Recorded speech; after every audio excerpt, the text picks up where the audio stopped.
아마 이 자리에 계신 우리 교우들께서도 같은 마음이겠습니다마는 지금 온 나라가 이태원 참사로 인해 큰 아픔을 겪고 있습니다. 지난주 토요일에 이태원에서 열린 할로윈 축제에 나갔던 젊은이 156명이 목숨을 잃고 또 191명이 크고 작은 부상을 입었습니다.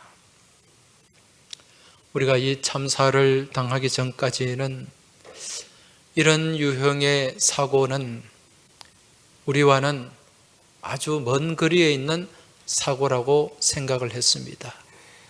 저기 멀리 중동 지방이나 동남아시아에서 주로 일어나는 그런 사고인 줄 알았는데, 이런 사고가 우리나라 수도 그 중심에서 일어남으로 인해 온 나라가 충격에 휩싸였고, 또 그동안 대한민국을 안전한 나라라고 여기고 있던 전 세계 많은 나라 사람들이 놀라움을 금치 못하고 있습니다.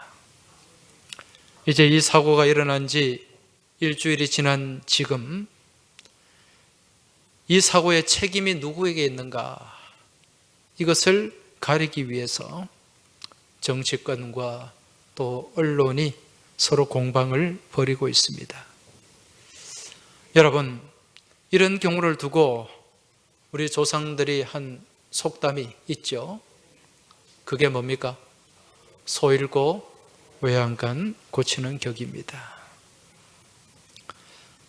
지금 여러분은 이 사고의 책임이 누구에게 있다고 생각하십니까? 대통령? 국무총리? 행안부 장관? 물론 여기에 대해서 대통령도 책임이 있습니다.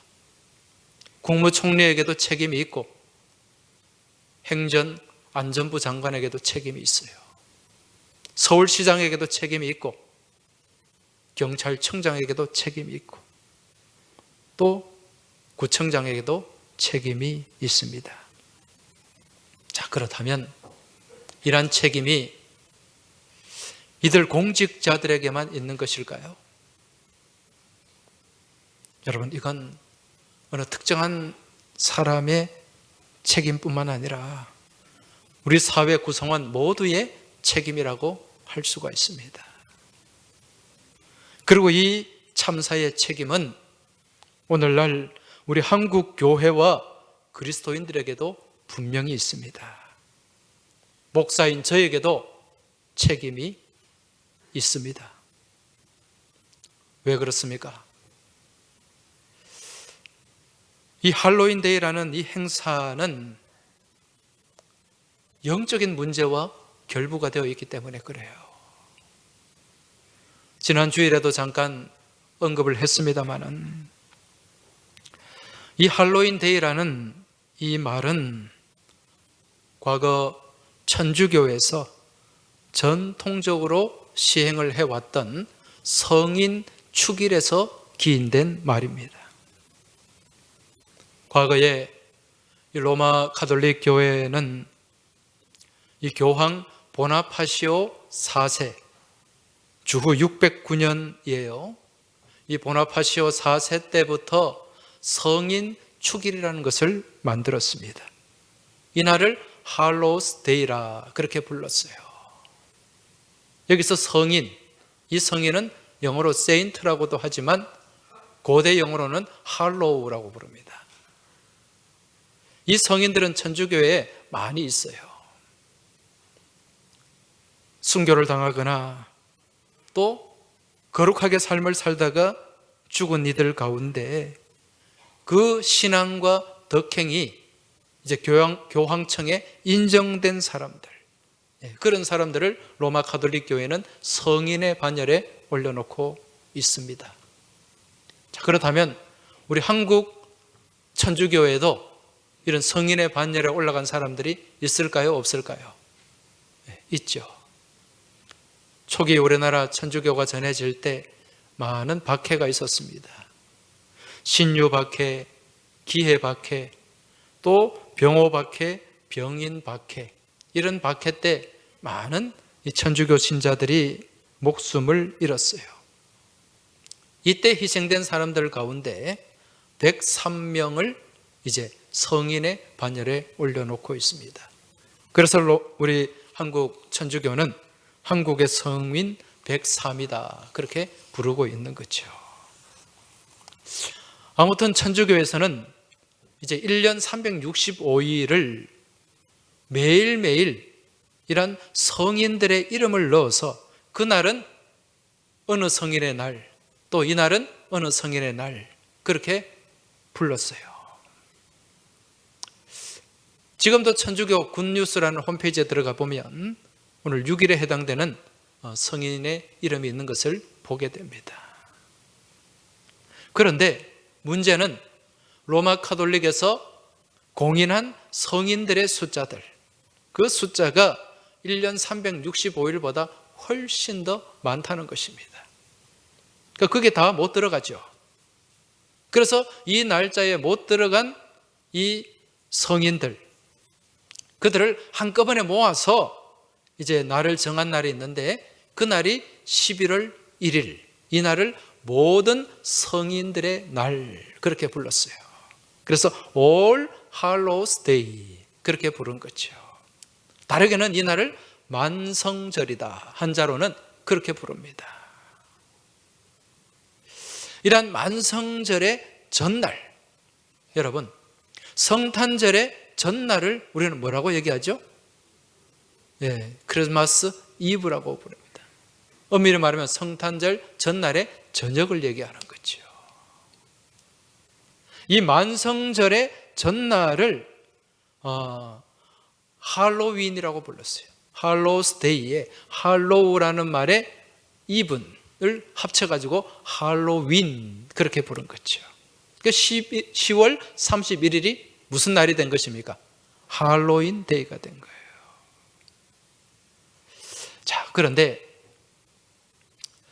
여러분 유럽에 사는 많은 사람들 중에 그 유럽의 민족을 이룬 민족들 중에 켈트족이라는 민족이 있습니다.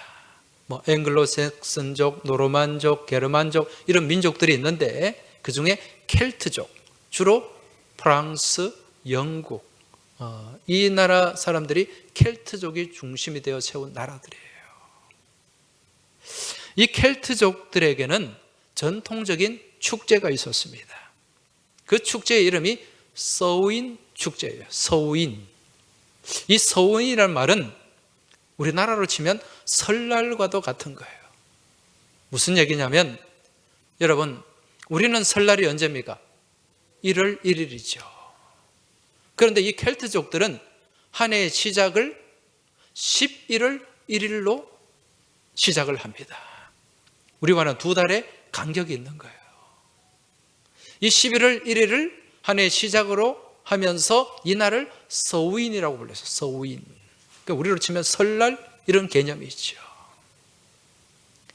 자, 이런 설날 전에 한 해를 마감하는 10월 31일 이 켈트족은요 계절이 2개밖에 없어요.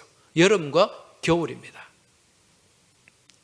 이 여름이 끝나는 날, 또 한 해가 끝나는 날, 겨울이 시작되는 10월 31일은 이 사후 세계와 현실 세계의 경계가 흐릿해지는 날로 인식을 하고 있었습니다. 그래서 이 날은 죽었던 영혼, 귀신들이 이제 현실 세계에 나타나서 사람들 몸속으로 막 들어온다고 그렇게 믿었던 거죠. 여러분 귀신들이 내 몸속에 들어오면 안 좋잖아요. 그래서 그걸 막아내기 위해서 또 한편으로 귀신을 달래기 위해서 당시에 켈트족 가운데 제사장격인 드루이드라는 제사장들이 이 귀신들을 달래기 위한 희생 제사를 지내기도 했고 또 민간 이제 이 사람들은 아주 혐오스러운 분장을 해가지고 이 귀신을 막아내려고 했었어요. 여러분, 그게 오늘날 이 할로윈 데이 때 분장하는 해골 분장, 온갖 이 혐오스러운 그런 분장이 있지 않습니까? 그게 여기서 유래가 된 것입니다. 자, 그 후에 이제 이 켈트족들에게 이 복음이 전해졌어요. 복음이 전해지고 그 로마 카톨릭이 이제 전해지게 된 거죠. 그러면서 이 10월 11월 1일 만성절과 또 이 켈트족들의 서윈 축제, 이 날이 겹치잖아요. 겹치면서 이제 서로 이 서윈 축제와 이 할로윈 축제가 서로 동화가 된 거예요. 동화가. 그러면서 이 기독교 문화가 그 이교의 문화를 흡수해야 되는데 오히려 이 천주교의 문화가 어디에? 이 켈트족들의 이교 문화에 흡수가 돼버리고 말았어요. 그래서 이 할로윈데이, 겉으로는 할로윈이 무슨 뜻이라 그랬어요? 성인들의 날, 할로윈, 할로스데이. 이 할로윈, 이 축제가 서윈 축제하고 결합이 되어가지고 귀신들과 노는 축제가 되어버렸다는 거죠. 귀신들을 막아내는 축제, 숭배한다기보다는 귀신과 친구가 되어서 노는 축제가 되었어요. 이게 오늘날 할로윈 데이가 되었다는 거죠. 근데 여러분, 이 10월 31일 이 날은요, 여러 가지 이 신앙적으로나 영적으로 의미가 있는 날이에요. 우리 개신교 전통에서는 10월 31일이 어떤 날이죠? 10월의 마지막 밤이에요. 우리가 지난 주일 무슨 주일로 지켰습니까? 종교개혁주일로 지켰잖아요. 1517년 마르틴 루터가 종교개혁을 한 날이 언제였습니까? 10월 31일 만성절 전날이었어요. 그 비텐베르그 성문 앞에 95개조의 반박문을 붙이고 종교개혁의 불길이 불타올랐던 날이 10월 31일입니다. 여러분, 종교개혁은 어떤 날입니까? 말씀을 회복하고 신앙의 본질을 회복하는 날이지요. 이러한 10월 31일 날 종교개혁에 대한, 교회를 다니는 사람들까지 종교개혁에 대한 그런 어떤 전통을 생각하기보다는 할로윈데이, 이 이교도들에게 전해온 이 귀신 노름, 여기에 막 휩쓸려서 지내게 되었다는 거죠. 여러분, 귀신들의 친구가 되어서 벌이는 축제를 하나님이 기뻐하시겠습니까? 그렇지 않아요. 제가 앞서 이 이태원 참사의 책임이 한국 교회와 그리스도인들에게도 있다는 것은 바로 이러한 하나님 영광을 가리는 이 이교적인 축제를 한국 교회와 그리스도인들이 올바르게 인도하지 못했고, 오히려 많은 크리스찬들이 이러한 할로윈 축제에 같이 참여해 왔다는 것, 여기에 책임이 있다는 거예요. 이제 제가 이렇게 말씀을 드리면 어떤 분들은 그렇게 생각하실 수도 있습니다. 하나님께서 이 할로윈 데이를 기뻐하지 않으셔서 그날 이태원에서 이 사람들을 심판하신 거구나, 그렇게 생각하는 분이 계실지 모르겠어요. 여러분, 너무 비약해서 듣지 마시기 바랍니다. 왜냐하면 우리 하나님은 정말 아무것도 모르고 하루 저녁 그곳에 간 어린 영혼들까지 그렇게 무참하게 심판하실 정도로 옹졸하신 분은 아니라는 것, 여러분 믿음으로 깨달으시길 바랍니다. 여러분, 그 자리에 간 아이들, 젊은이들이 할로윈이 뭔지 알고 갔겠습니까? 무슨 의미인지 알고 갔겠어요? 그냥 시루가 그렇게 흘러가니까 그렇게 휩쓸려서 갔을 뿐이에요. 그냥 무지한 거죠, 영적으로. 지금 지난 이태원 사건은 우리 인간의 무지와 어리석음과 이기심과 더불어서 이 땅의 교회와 그리스도인들이 영적 무감각과 무책임함으로 인해 일어난 어떻게 보면 영적 참사라고 할 수가 있습니다. 성경 누가복음 13장 말씀을 보면 예수님 당시에 그 예루살렘 성벽 가운데 실로암 망대라는 높은 파수대가 있었습니다. 이 실로암 망대는 그 실로암 연못 근처에 성벽에 쌓여져 있는 그런 파수대예요. 그런데 어느 날 이 실로암 망대가 갑자기 무너졌어요. 그래서 거기에 올라가 있던 사람 18명이 한꺼번에 죽고 말았습니다. 대참사가 일어난 거죠. 이때 이 사건을 두고 사람들은 설왕설래했습니다. 저 사람들이 왜 죽었을까? 그때 예수님이 말씀하세요. 이 사고로 죽은 사람이 다른 모든 사람들보다 죄가 더 있어서 죽은 줄 아느냐? 이런 질문을 던집니다. 그리고 뭐라고 말씀합니까? 그렇지 않다. 죄가 더 있어서 그렇게 망대가 무너지고 거기서 죽은 것이 아니라는 것입니다. 그렇습니다. 지난주 토요일 이태원에 나갔다가 죽은 사람들, 이들 또한 다른 이들보다 죄가 더 많아서 그런 비극을 겪은 것이 아니라는 거예요. 그래서 이 땅을 가득 채우고 있는 인간의 온갖 탐욕과 이기심과 무지함과 어리석음이 이들을 죽음으로 내몰았다는 사실을 우리가 깨달아야 될 줄 믿습니다. 바라기는 근본 사건을 계기로 다시 한번 한국 교회와 그리스도인들의 영적인 자화상을 우리가 한번 되돌아봐야 됩니다. 우리가 과연 이 땅 가운데서 선한 역할을 감당하고 그런 선한 영향을 흘려보내고 있는가? 한번 우리를 돌아보면서 믿음 안에서 회개하는 계기로 삼고 현재 아픔을 당한 이웃들을 위해서 같이 아파하고 같이 눈물 흘리며 같이 기도하는 성숙한 우리 한국 교회와 그리스도인들이 되어야 될 줄 믿습니다. 이제 오늘 우리가 같이 나눌 말씀, 이 말씀의 제목이 스올의 뱃속에서 감사라는 제목인데, 여러분 오늘 이 말씀은 누구에 관한 말씀입니까? 이 말씀의 주인공이 누구입니까? 선지자 요나입니다. 여러분 이 요나를 생각하면 가장 먼저 떠오르는 동물이 있죠. 어떤 동물입니까? 바닷속에 있는 고래입니다. 많은 사람들이 이 요나를 집어삼킨 동물이 고래라고 생각하는데 성경에는 고래가 나올까요? 안 나올까요? 안 나옵니다. 그저 큰 물고기, 히브리 말로 다그 가돌 이렇게 기록이 되어 있습니다.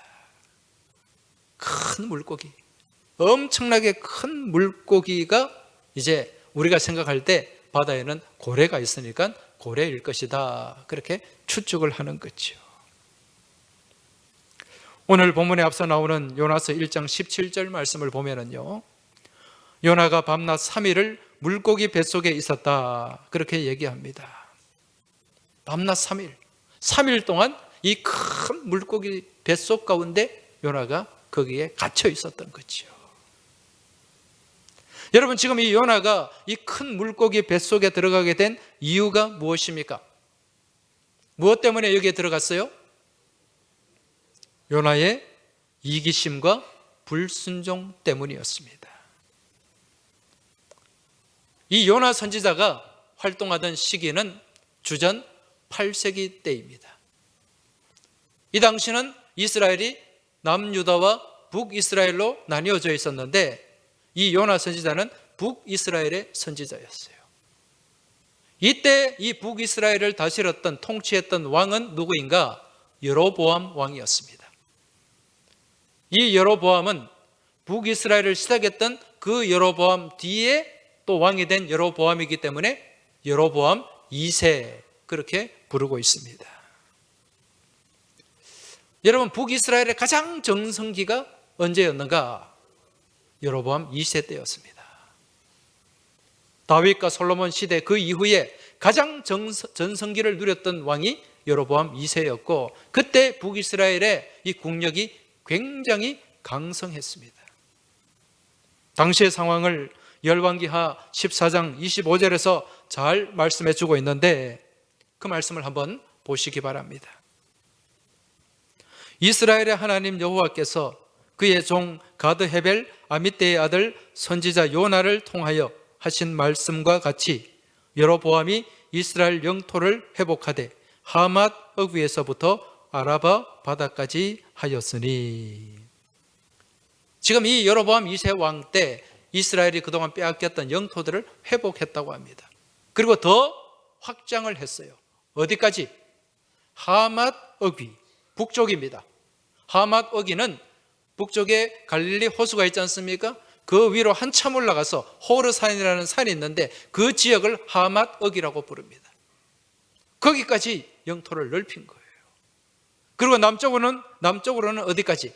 아라바 바다까지. 아라바 바다가 어디입니까? 사해 바다를 일컫는 거예요. 여러분, 원래 이 사해는 남유다 지경입니다. 거기까지 북이스라엘의 영토가 확장되었다는 거죠. 그만큼 국력이 강성했다는 얘기입니다. 그런데 이러한 북이스라엘을 사사건건 침공하고 괴롭히고 또 그 지경을 넓히지 못하도록 가로막는 나라가 있었는데, 여러분, 그 나라가 어떤 나라였을까요? 아수르라는 제국이었습니다. 우리가 잘 아는 아시리아 제국입니다. 북이스라엘에 가장 위협이 되었고 힘들게 했던 나라였어요. 여러분도 잘 아시겠지만은 이 아시리아, 아수르라는 민족은 굉장히 호전적인 민족입니다. 그리고 발달된 무기를 가지고 있었어요. 그러한 힘을 가지고 주변국들을 아주 잔혹하게 짓밟았습니다. 거기에 북이스라엘도 예외는 아니었다는 거죠. 더불어서 하나님을 무시하고 하나님을 대적하는 악행까지 저질렀습니다. 이제 하나님께서는 이러한 아수르 제국, 아수르 민족을 심판하실 계획을 세우셨고, 이에 선지자 요나에게 명령을 하십니다.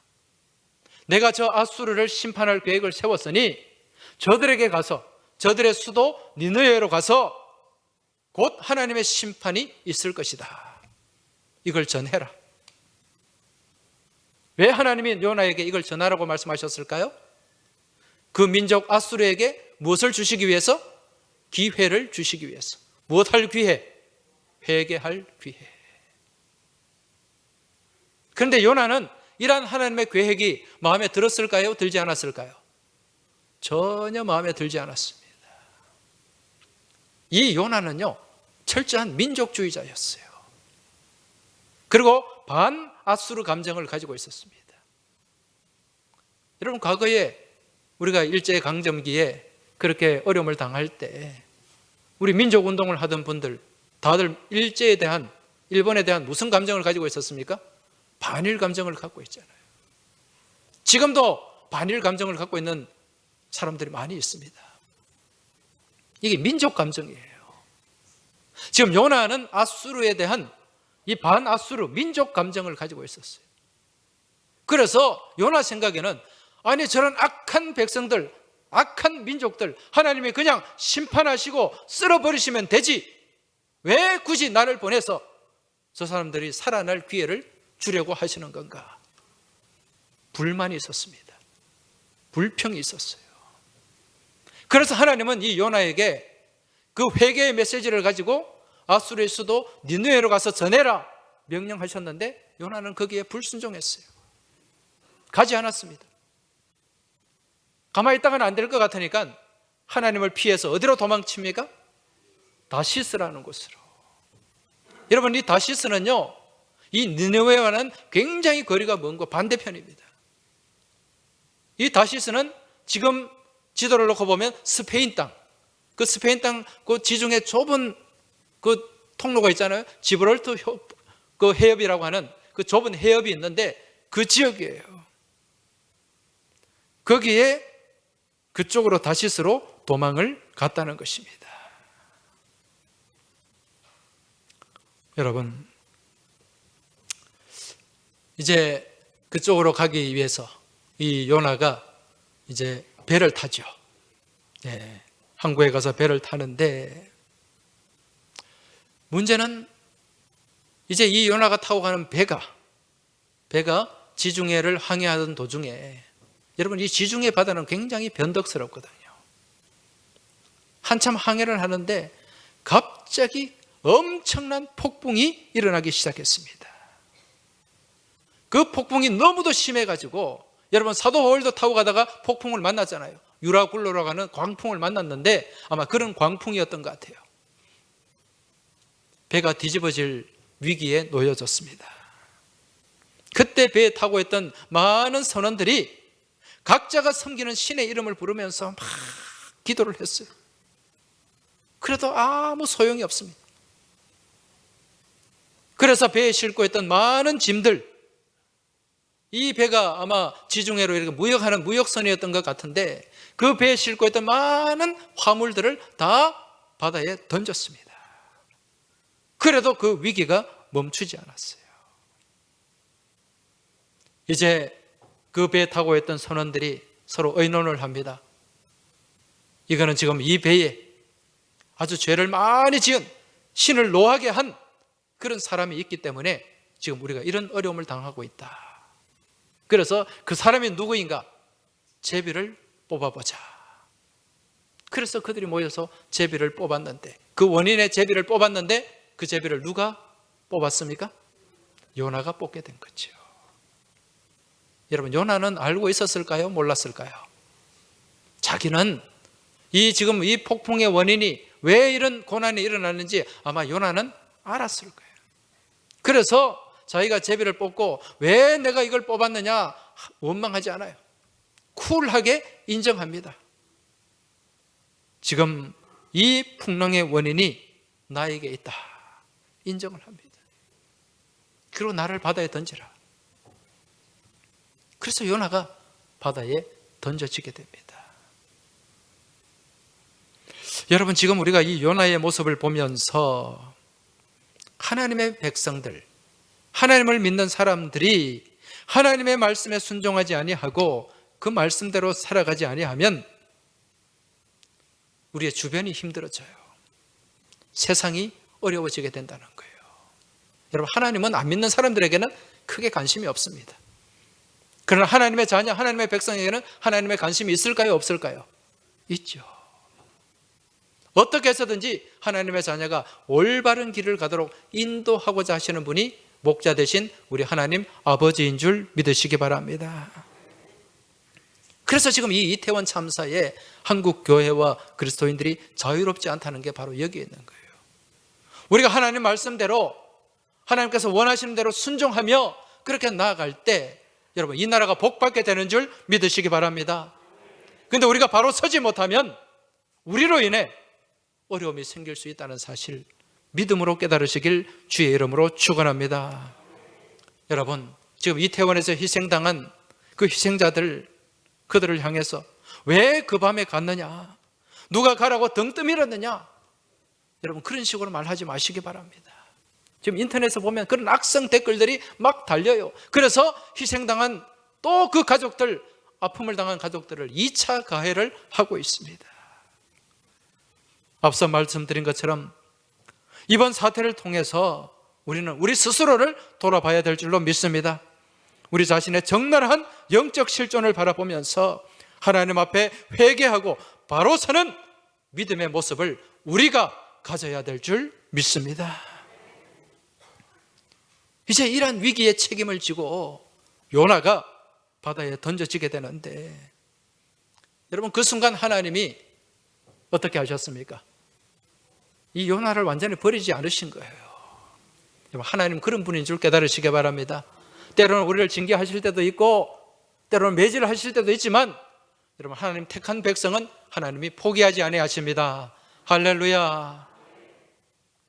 지금 요나가 바다에 던져졌을 때 하나님이 그냥 내팽개 치신 것이 아니라 큰 물고기를 준비하셨습니다.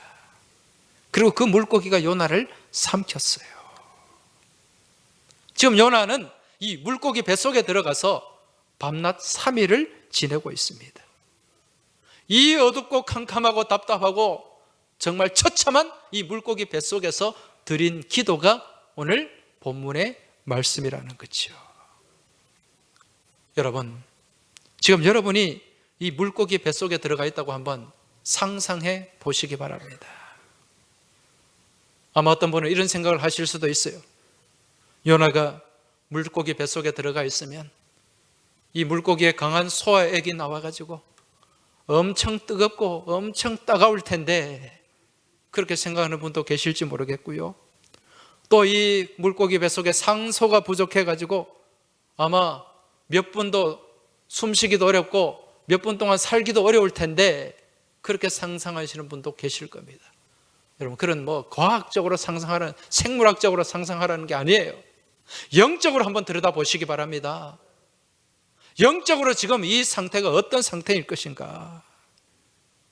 오늘 요나는요, 이 물고기 뱃속에 머물면서 자신이 처한 상황과 처지를 스올의 뱃속이다, 그렇게 표현하고 있습니다. 여러분, 이 스올의 뱃속이, 스올이 어떤 곳입니까? 스올은 지옥이에요. 히브리 사람들이 생각하는 죄를 짓고 죽은 자들이 가서 머무는 장소, 고통의 장소, 음산한 장소, 괴로운 장소, 바로 지옥이라는 거예요. 지금 요나의 이 고백은 자신이 지옥에 머물고 있다는 표현입니다. 그러면서 바닷물이 자신의 영혼까지 둘렀고 기품이 나를 에워싸고 바다풀이 내 머리를 감쌌다, 그렇게 고백하면서 지금 내가 산의 뿌리까지 내려가 있다, 그렇게 고백을 하고 있습니다. 산의 뿌리, 그곳에 지금 완전히 내려가 있다는 거예요. 여러분, 지난 주간 우리가 이태원 참사 이후에 그나마 위안이 되는 소식 하나를 들었는데, 그게 어떤 소식이었습니까? 봉화에, 경북 봉화에 그 광산 매몰자 구조 소식이었습니다. 지난달 26일에 이 광산이 매몰되어 가지고 2명이 지하 190m 그 갱도에 갇혔습니다. 매몰된 지 221시간, 그 열흘 만에 이들이 구조가 되었어요. 여러분, 지하 190m 밑에 얼마나 답답하고 얼마나 음산하고 얼마나 어둡고 얼마나 춥겠습니까? 거기서 커피 믹스로 열흘을 버텼다고 해요. 여러분, 지금 이들이 고립되었던, 매몰되었던 지하 190m, 그곳이 바로 오늘 본문에서 말씀하는 산의 뿌리입니다. 지금 요나 또한 이러한 소울의 뱃속 산의 뿌리 가운데 내던져져서 모든 것을 포기할 수밖에 없는 그 상황 속에서 요나가 보여준 모습은 어떤 모습이었는가? 여러분, 오늘 본문 9절을 한번 보시기 바랍니다. 9절 말씀 같이 한번 읽어보겠습니다. 나는 감사하는 목소리로 주께 제사를 드리며 나의 서원을 주께 갚겠나이다. 구원은 여호와께 속하였나이다 하니라. 할렐루야. 요나가 뭐라고 고백하고 있습니까? 이 수월의 뱃속 가운데서 산의 뿌리까지 그렇게 내동댕이 쳐진 그 상황 속에서 나는 감사하는 목소리로 주께 제사를 드리겠다. 할렐루야. 오늘 이 요나의 고백이 지금 이 자리에 함께 예배하는 여러분과 저의 믿음의 고백이 될 수 있길 주의 이름으로 축원합니다. 여러분, 지금 요나가 이 상황에서 감사를 할 수 있을까요? 감사가 나올까요? 여러분 같으면 어떻겠습니까? 지금 이 상황은 감사를 할 수 없는 상황이에요. 감사한다면 도리어 이상한 상황입니다. 그런데 요나는 이 산의 뿌리, 수월의 뱃속 가운데서 하나님 앞에 감사를 올려드리며 감사의 제사를 드릴 것을 서원하고 있습니다. 여러분, 이게 진짜 믿음인 줄 깨달으시기 바랍니다. 이것이 진짜 감사인 줄 믿으시기 바랍니다. 좋은 조건, 좋은 환경에서는 누구나 감사할 수 있어요. 하나님 안 믿어도, 하나님 몰라도 감사할 수 있습니다. 좋은 선물을 받고 기쁜 일이 있으면 누구나 기뻐하고 감사할 수 있다는 거지요. 하지만 이처럼 수월의 뱃속, 산의 뿌리까지 내려가 있을 때에는 아무나 쉽게 감사할 수가 없습니다. 이러한 감사는 진짜 믿음이 있는 사람만 할 수 있는 감사인 줄 깨달으시기 바랍니다. 이러한 진짜 배기 감사, 진짜 배기 감사를 통해서 세상이 줄 수 없는 놀라운 은혜와 놀라운 능력을 경험하게 되는 줄 믿으시기 바랍니다. 지금 요나가 이 수월의 뱃속에서 도저히 감사할 수 없는 상황에서 하나님 앞에 온전한 감사를 드렸을 때 어떤 일이 일어났습니까? 오늘 본문 10절을 같이 한번 읽어보겠습니다. 여호와께서 그 물고기에게 말씀하시매 요나를 육지에 토하니라. 할렐루야. 그 수월의 뱃속에서 나오게 된 거죠. 여러분, 우리 인생 문제 해결의 열쇠는 오직 하나님께 있는 줄 믿으시기 바랍니다. 그러한 열쇠는 우리가 어떤 상황, 어떤 처지에서도 감사하며 나아갈 때 그 열쇠가 작동하게 되는 줄 믿으시기 바랍니다. 감사가 인생 문제 해결의 열쇠라는 것입니다. 지금 아마 이태원에서 희생당한 이 가족들, 그 자녀들을 둔 가족들은, 그 부모들은 지금 수월의 뱃속, 산의 뿌리까지 내려가 있을 것입니다. 비단 지금 이들뿐만 아니라 이 자리에 계신 우리 교우들과 또 여러 곳에 흩어져 있는, 또 병석에 있는, 아픔과 고통 가운데 있는 우리 교우들 가운데도 수월의 뱃속에 놓여지고 산의 뿌리까지 내려가서 고통 가운데 신음하는 사람들이 있을 거예요. 여러분, 이들을 위해서 기도하시기 바랍니다. 이제 이러한 수월의 뱃속에서 벗어나고 이러한 산의 뿌리에서 올라올 수 있는 가장 확실한 방법, 확실한 길은 감사에 있다는 사실을 믿음으로 깨달으시기 바랍니다.